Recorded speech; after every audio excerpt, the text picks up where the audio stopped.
Hello and welcome back to another podcast episode from FranklinCovey's twice weekly podcast on leadership with Scott Miller. 6 years, 400 plus episodes taped, where twice weekly, Tuesdays and Fridays, we have the privilege of interviewing some of the world's most renowned thought leaders. Usually they have written a book. This is not a book review podcast, but oftentimes we use the book as a guidepost, if you will, to help tease out what are the lessons that can be taught from people's perseverance and resilience and visionary ways to make each of us a better leader. FranklinCovey sponsors this podcast, known as the world's most trusted leadership firm, founded nearly 40 years ago, in part by our co-founder, Dr. Stephen R. Covey. You know him as the iconic thought leader who authored, amongst many books, the seminal tome, The 7 Habits of Highly Effective People. This book has gone on now to sell nearly 70 million copies and spawned this remarkable leadership development firm. Our guest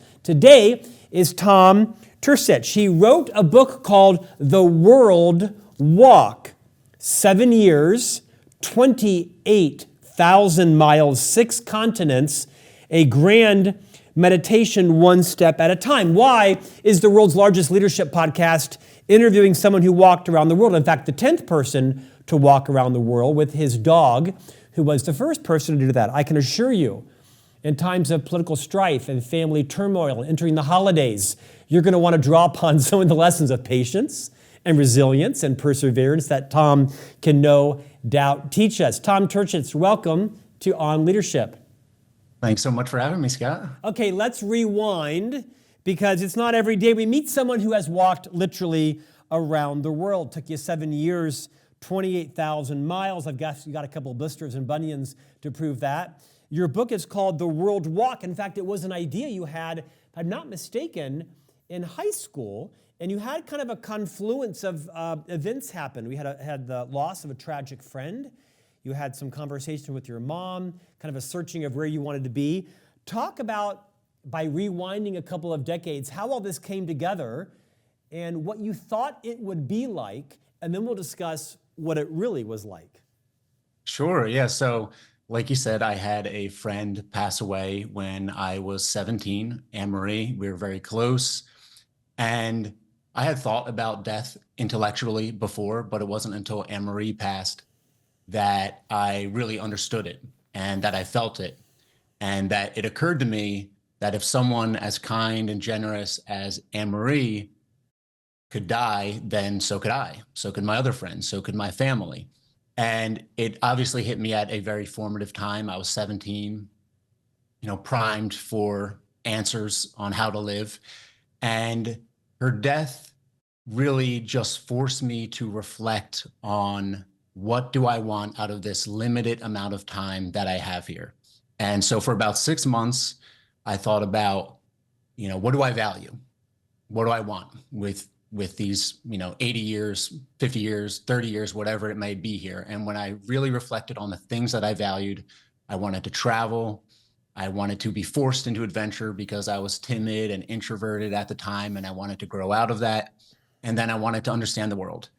And then I started looking for lifestyles that fulfilled all those things. And I didn't have any money at the time. And eventually I found this guy who had walked around the world, Carl Bushby, and another one, Steve Newman. And that fulfilled everything I valued. And so then it was 8 years of saving and planning and going to school and living at home and saving and paying off loans until the day before my 26th birthday, when I was able to begin and walk out my front door and around the world. So let's talk about that, because at first blush, this would seem like maybe an impulsive thing someone might do, right? They had a tragedy or a divorce or a relationship or a job loss or something.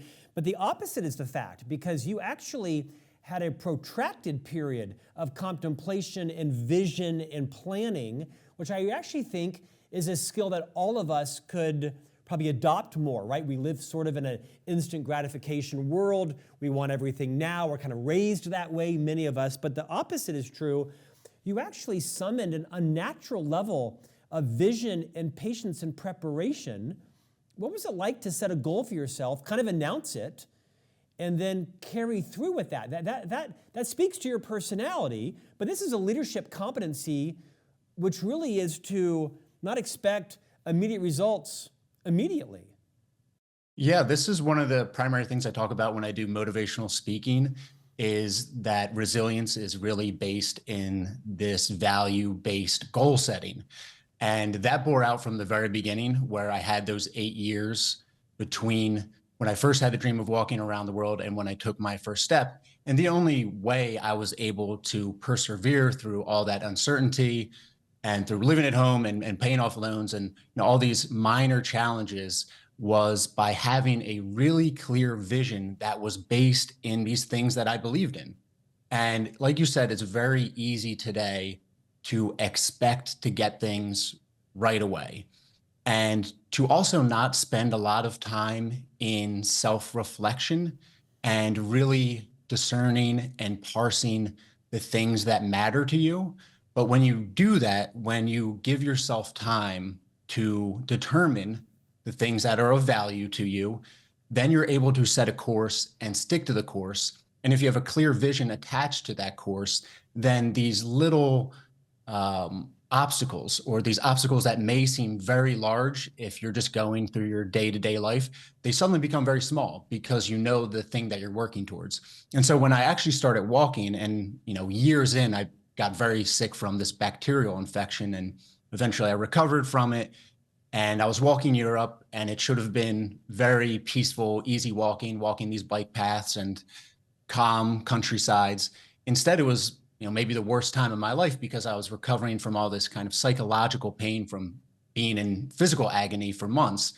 And what allowed me to get through that and to ride that out was when I really thought about living a different life and going home and living at home and getting an apartment and finding a girlfriend and getting a career. When I actually played that out, it didn't fulfill anything I valued. And so it just seemed absurd that even though this few months that I was going through were so challenging, they were ultimately much more rewarding because they fulfilled the things I valued.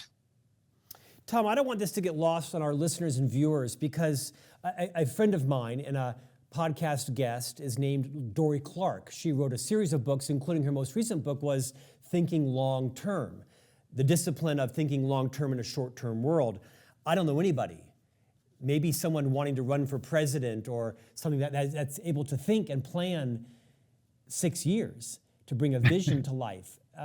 What lessons would you tease out of the discipline and focus you had to summon to put this together? I mean, most people don't plan anything 6 years out. Marriage, kids, finances, maybe retirement. But was there anything you would tease out looking back on the front end of this journey that other people who might be thinking of doing something significant with their life, making a big change, that you could teach from that 6 years of preparation? Yeah, absolutely. I think one of them that I think is pretty counterintuitive is this idea of embracing constraints. And what I mean by a constraint on the broad level, and at the level of your life and deciding what direction you want to go in, is really just allowing yourself to live one life and be okay with that. So for example, with walking around the world, comes with a lot of sacrifices. I knew I was going to gain the things that I wanted out of it. Hopefully I was going to gain the things I wanted out of it, adventure and understanding. But with that, I was going to be leaving everyone I loved for years. I was going to be pushing over mountains, through jungles, along deserts. And so it comes with a certain amount of sacrifices. But this idea, I think today, generally, we have this idea that constraints and that limiting your life in any way is a negative. And if you're able to flip that, or even just understand that constraints aren't inherently bad, and that often constraints are what help you grow and build creativity, then you're able to find this relaxation and this confidence in your life and ideas, where you stop second guessing yourself so much. It's this sort of idea that when you know what you value, you know what you can do without. And I think a good example of that for the average person is marriage, where in a certain way, marriage is a constraint, but by choosing to live your life with one person, you give up certain freedoms, but the benefits of marriage are well observed. They're well documented. Married people live longer, happier, healthier lives.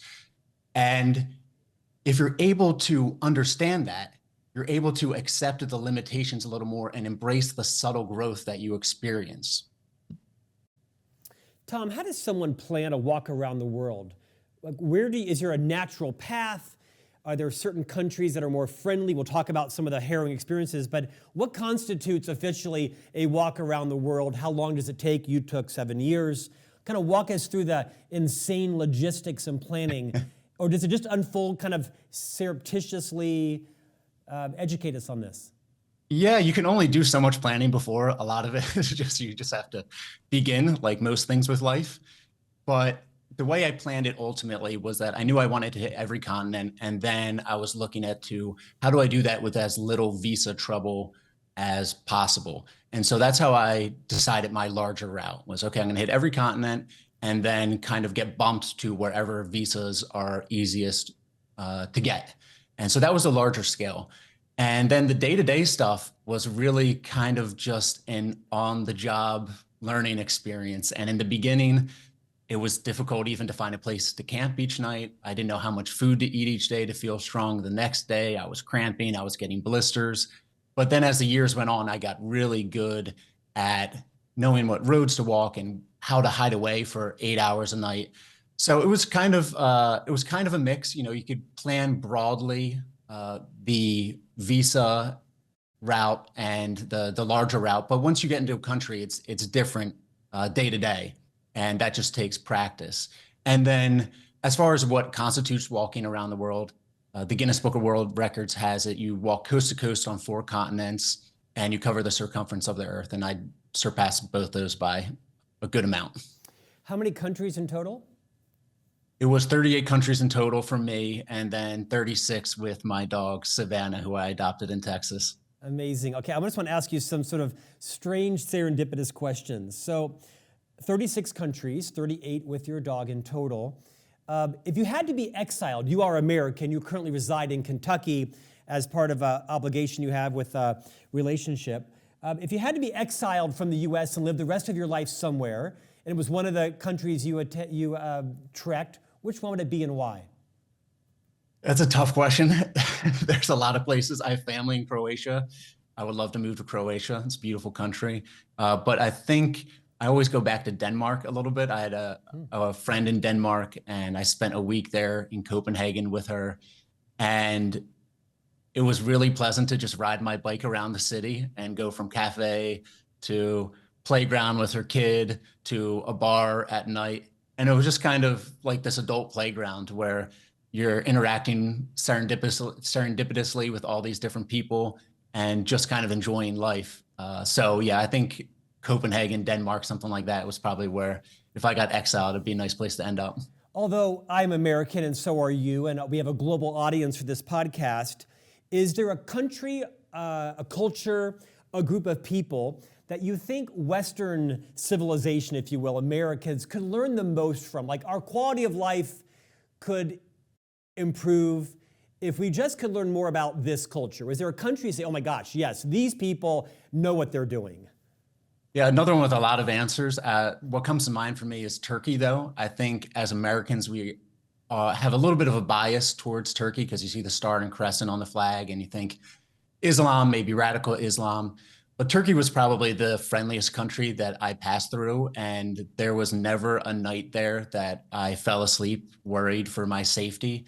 And if I got found in the middle of the night camped on some field, it was probably by a very friendly shepherd or some very friendly policeman who would give me some food or have a friendly dog with them for Savannah. And I think that's probably a result of this constant confluence of cultures that has passed through Turkey. And so you have this real unique feeling that you're in Europe, but then you're also in Asia, but you're also in the Middle East and in Africa. And that confluence just gives people this warmth that is so uncommon to other places, and this generosity and this curiosity for their visitors. Okay, now it wasn't all safe and serene, and everybody wasn't friendly and gracious. You tell some stories that are quite harrowing, right? being held up at gunpoint and knife point, other things. What's an outrageous story that you might share some of the details that you weren't sure you were going to come out of okay, but you did? Yeah, I mean, in Turkey, I was held up at gunpoint, which is Ironically. counterintuitive to what I said, where I never felt unsafe. But I was crossing these mountains just north of Syria, a very remote mountain range, and I thought I was going to get this very peaceful night's sleep at the top of the mountain. I was trying to avoid these larger roads where it was loud. I wanted some more peace. And right as I was getting to the top of this mountain, two men on a motorcycle hopped off, pointed a shotgun or pressed a shotgun against my back, turned me around, and they started going through my things. And I don't speak enough Turkish to, relay any ideas to them. They didn't speak enough English. And it was sort of this like 3-hour ordeal that really you have to read the book to get the full scope of. But it turned out that they were plainclothes military, and they thought I was a Kurdish terrorist passing through, and that this baby carriage that I was pushing had a bomb in it. And so it took a good while to sort out our differences. And eventually they brought me to someone who spoke English. He didn't believe my passport. He didn't believe my license. He thought both of those could be faked. And it wasn't until I got a little bit of service and I was able to show him my Instagram and the blue check that he believed it. And then suddenly I was good in their eyes. Were there points along this journey? First of all, when you planned this out, did you think it would be 7 years? Did you think it would be 30 plus countries? You had that plan. You knew you'd be gone for 7 years. I thought it was going to be 5 years. Ultimately, I had that bacterial infection from South America that laid me out for about 5-6 months, something like that. And then I got caught in the COVID restrictions. I got stuck in Azerbaijan for 6 months, and then I returned to Turkey when most of Asia was closed, just to keep walking. So ultimately, it took 7 years. The actual walking was pretty close to 5 years as like what I initially estimated. So when you got so for example, let's unpack those two issues. You got a pretty debilitating infection down in South America. What country were you in? It probably picked it up somewhere in Argentina or Uruguay, but it was a very slow going thing. So I didn't feel it until I was walking Europe. And so you actually manifested it when you were in Azerbaijan, is that right? No, there was the COVID restrictions. That was years later. So I manifested it probably when I was walking Iceland. It started picking up, and then when I was walking Ireland, I was collapsing a few times a day with these stomach spasms. But it's the thing where it took like 3-4 months to build, basically, until I was able to recognize it, and I started losing weight. And ultimately, it was terrible. I lost 45 pounds in weight, and it's pretty close to probably dying. But some antibiotics started to work, and I was able to turn it around. And then years later, I got stuck in Azerbaijan during COVID. So that was years after that. And what was that like, for example, when you're stuck with COVID? Were you living in a facility or a hostel or a tent? I mean, what were you doing for 6 months without a job and an income and, friends and the language? That's just like incomprehensible. Yeah, it was very strange. I got stuck in Baku, which is the capital of Azerbaijan, which turned out to be a pretty ideal place to get stuck during COVID restrictions. Honestly, it was affordable, it's peaceful. The restrictions were really tight, so wasn't allowed out much. But an apartment in the center of town was very affordable for someone with American dollars in their pocket. And I think what it did to me at that point, this was much later into my walk.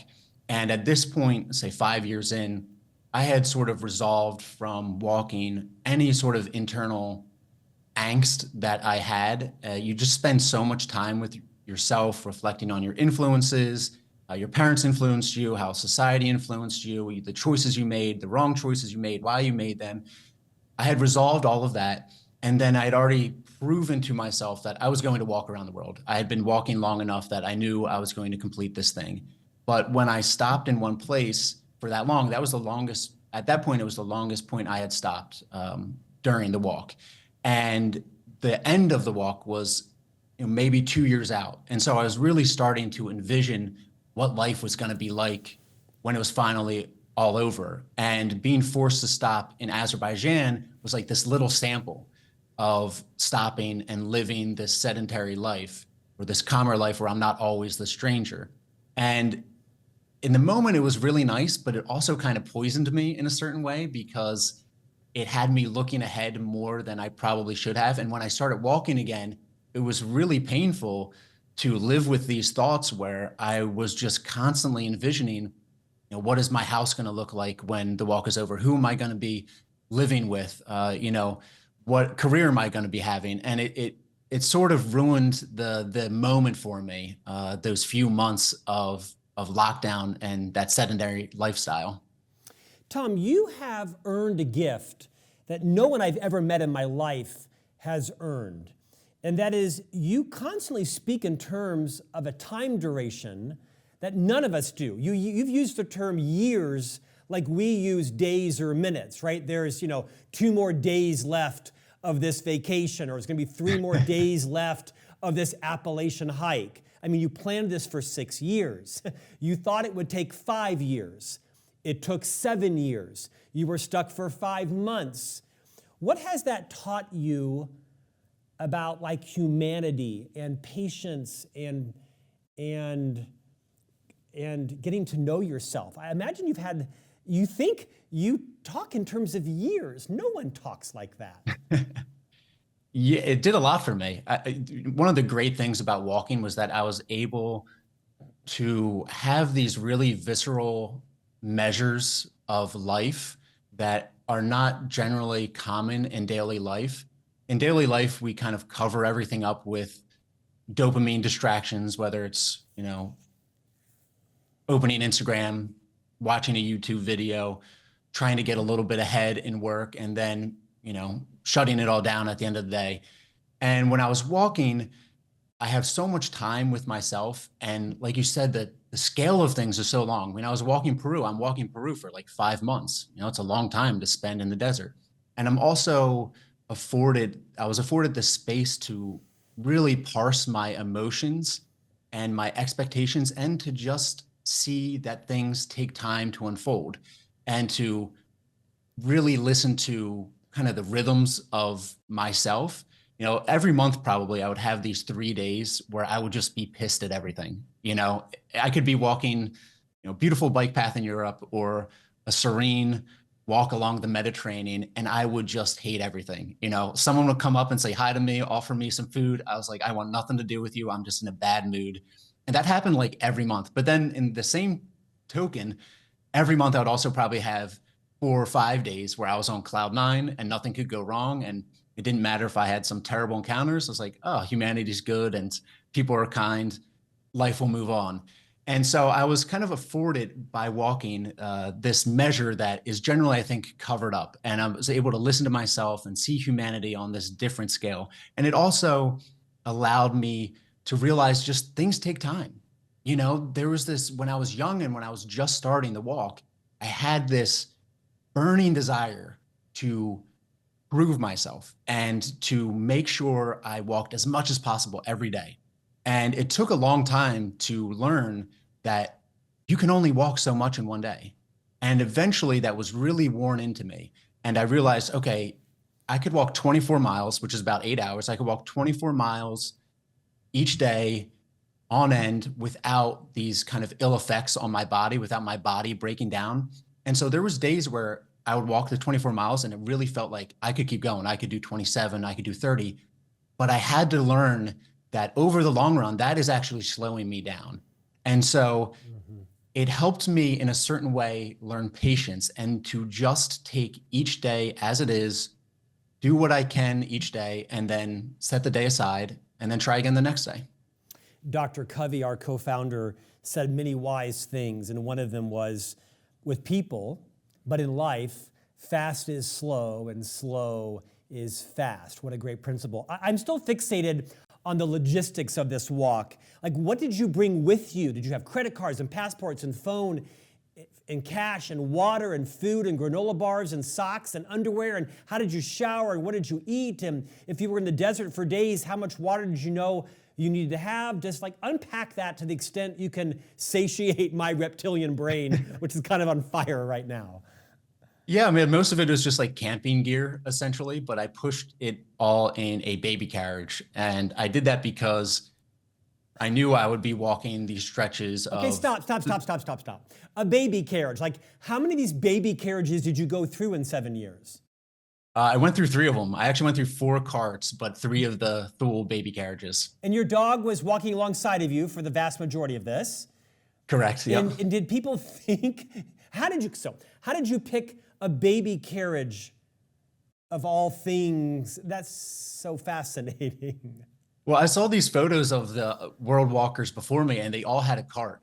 And then when you actually start playing it out, and if you're actually going to walk internationally, it's really the only way that makes sense, especially if you're going through South America or even in the US, where you have these stretches that you can't cover in a day, and you're going to spend 3 or 4 days with nothing around. And so you have to be able to carry enough water and food. And then on top of that, having the carriage, the baby carriage saves your back.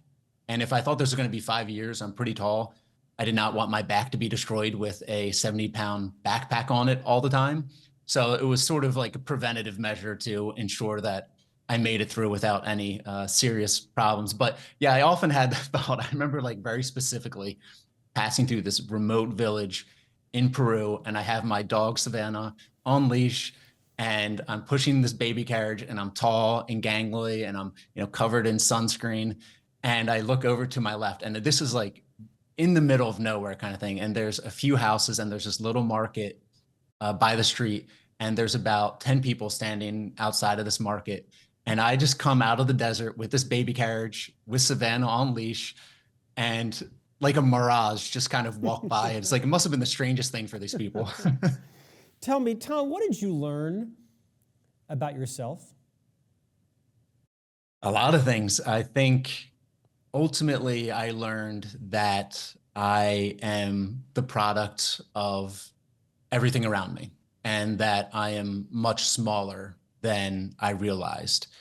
And what I mean by that is that I met all these incredible people on the walk, people who were smarter than I was, people who were more generous than I was, people who were more driven than I was.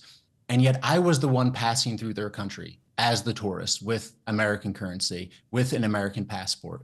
And again, when you have so much time with yourself, you can really reflect on how your parents affected you, how the economy you were born in affected you, how the culture affected you.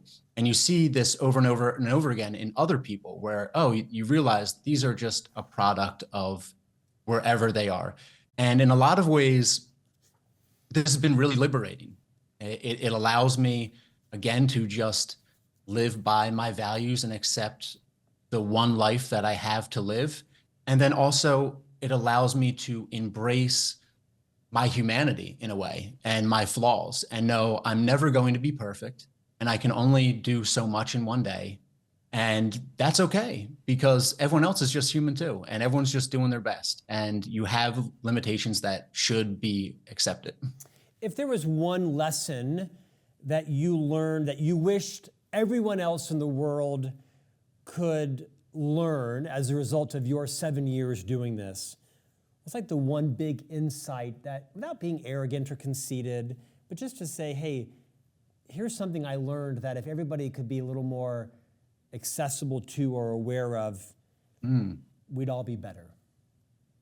I would say be more reckless. And what I mean by that is not a recklessness in, ripping up your life and moving to Bali and abandoning your family, or recklessness in taking unnecessary dangers. We have one life to live. That's it. And when it's over, it's over. And a large part of life is just failure. Life is basically failure. When I started the walk, I carried way too much with me. I was walking the wrong roads. I didn't know where to sleep. I was getting blisters. I was losing toenails. It was basically one failure after another. But when you accept that failure is a part of life, it makes you braver, because you realize failure is the path to growth. And when you're able to be a bit more reckless, and specifically a bit more reckless in your willingness to try, in your willingness to begin, and in your willingness to fail, that's when life gets really rich and you realize you're much more adaptable and resilient than you realize. So I would say accept failure and be a little bit more reckless and fail in the direction of your dreams. What does someone do when they've walked across the world and been to like, what's next? Did you always think you would write a book? Was it kind of in the back of your head, hey, I think I'll write a book about this. It'd be a nice way to monetize the fact that I haven't worked for 7 years. Like, what was going through your mind at the end of this journey? And then like, now what's next for you? I always knew I was going to write a book. I discovered writing after college and found I really enjoyed it. And I used to spend hours and hours and hours a day in the library working with writing books and writing terrible nonfiction or terrible science fiction stories. And so when I was walking, I kept a very detailed journal always. And so I knew I was going to write a book, if anything else, just because I enjoyed writing and I wanted to share the journey. But now that it's over, I'm doing this motivational speaking and public speaking, which I really enjoy. And I think before I would have felt like such a fraud getting up on stage and saying anything. But now I've walked around the world and I have things that I believe in and things that I believe will improve people's lives. And so I'm really enjoying that. And I'm enjoying sharing my story and the things that I learned. And I'll probably write another book. Right now, I'm just in the process of outlining another book. And my The World Walk, this memoir only came out a month ago, so I still have I got a little bit of time. Yeah, you got some more publicity to do. Tell me, the name of your book is The World Walk: 7 years, 28,000 miles, 6 continents, a grand meditation, one step at a time. The cover of the book is of you and Savannah, your dog. I think it looks like in a field of wheat or something. How, of all the photographs you took, did you choose this one for the cover of the book? And did that happen early in? Was that an angst worthy process? How did the cover come about? That's a good question. Never had anyone ask me that. It was my best friend who chose that photo. So he was a advertising man up in New York for years, and now he is a bigwig at Amazon. And so he has this eye for design. And when I showed him these 3 photos that I was looking at for the cover, I'm more of a photographer, and I took all these photos and I developed this skill while I was walking to capture the uniqueness of a place in a beautiful way. But I was seeing these photos as their sort of for their photography merits. And for me, this photo, the photo of the cover, just seems so boring in a certain way. It's pretty bland. The sky is flat. There's not that many layers to it. But he was seeing it from the advertising perspective, and he liked the bold colors, and he liked how powerful the imagery of me and Savannah was standing there. And so it was actually one of my best friends who said, this is the one that you should use. And so that's how it was chosen. Let's really end talking about Savannah. I'm a dog lover. My wife and I have 3 sons, so we're both parents of humans and of, at any various time, a dog or 2. You write very lovingly about this relationship, this bond, this mutual love you and Savannah had. You lost your dog not so recently. Tell us what you've learned teach us what you have learned about your respect and love for Savannah. I mean, an infinite amount of things. She was in this journey of just constant change and a constant need to adapt. Savannah was the only constant.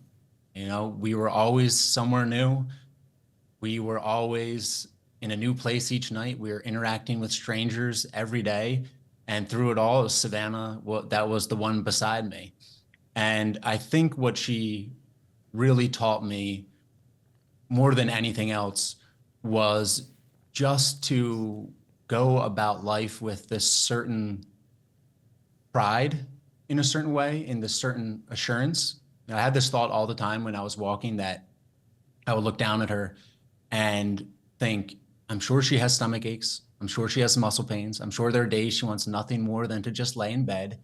And yet each day she would walk 24 miles with her tail held high through the heat, through the snow, through the rain, whatever it was. And at the end of the day, she'd want to play with me. And when I was having a stomach ache, when my muscles were sore, when I didn't want to push over this mountain, I would look to her and think, just do the thing, regardless of how you're feeling. And then at the end of the day, you can be content and you did the thing. And so I think she really just showed me how to carry myself with a certain amount of pride, and then also just how to be consistent in my action. What you have done is Herculean. Your book is lovely and inspiring and funny and harrowing. I love how you open it inspired by the Dead Poets Society movie and Carpe Diem, announce your goals and go get them. I believe it was your friend in high school was killed in a jet ski accident. Is that right? Do I have that right? And what you learned. Yeah, that's correct, yeah. How you suffered through your own mortality and her death. And I think you lost another friend a couple of years later, did you not? And correct, yeah. You're a wise man. Tom Turcich, thank you for your time today. Your book is The World Walk, 7 years. I can't say it with a straight face. 7 years, 28,000 miles, 6 continents. What a great tribute to Savannah. Thanks for joining us today. Thanks so much for having me. Thanks for the great interview. And we'll see you here next week for a new conversation on leadership.